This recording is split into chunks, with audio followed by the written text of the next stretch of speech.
Now we will take a look at the miscellaneous screen. If you click on File, Employee, Personal Data, Miscellaneous, the miscellaneous data screen will appear.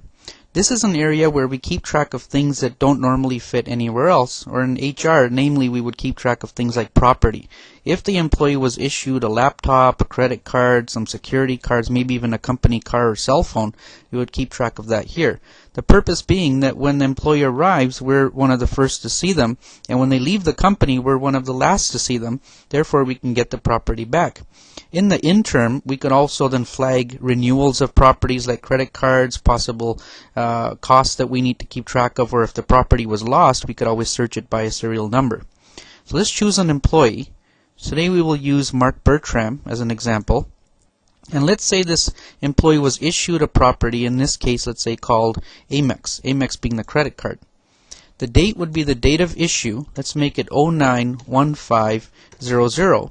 Comment would be the card number, and we won't put the real one, of course. I'll make one up.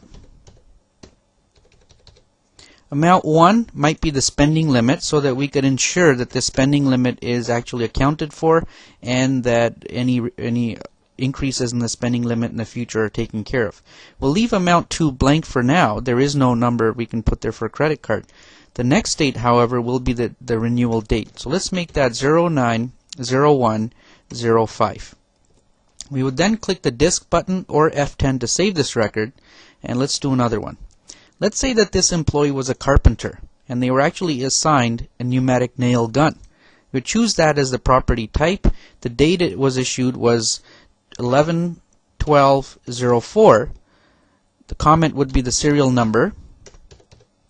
The amount, if we really need to, we would put in the amount, the value of the gun itself, possibly do this for the office manager, and the next date would be the maintenance date, so that we would ensure this gun is recalled on that date for maintenance as per the schedule. So let's make that 11/12/05, a year later. We would press F10 or click the disk button to save this record. We can then click on the details button to take a look at all the different records that this employee has. We just put the gun in, the Amex. Person was also given a hearing test on this date and was issued a first aid kit that was valued at $100. If, let's say, we were to take away the credit card and we want to delete the record or possibly make changes, you just double click on Amex, make any changes you would like, and then save it, or you can press F6 to actually delete it, or you can use the X button here. You can hit escape to get out of the screen.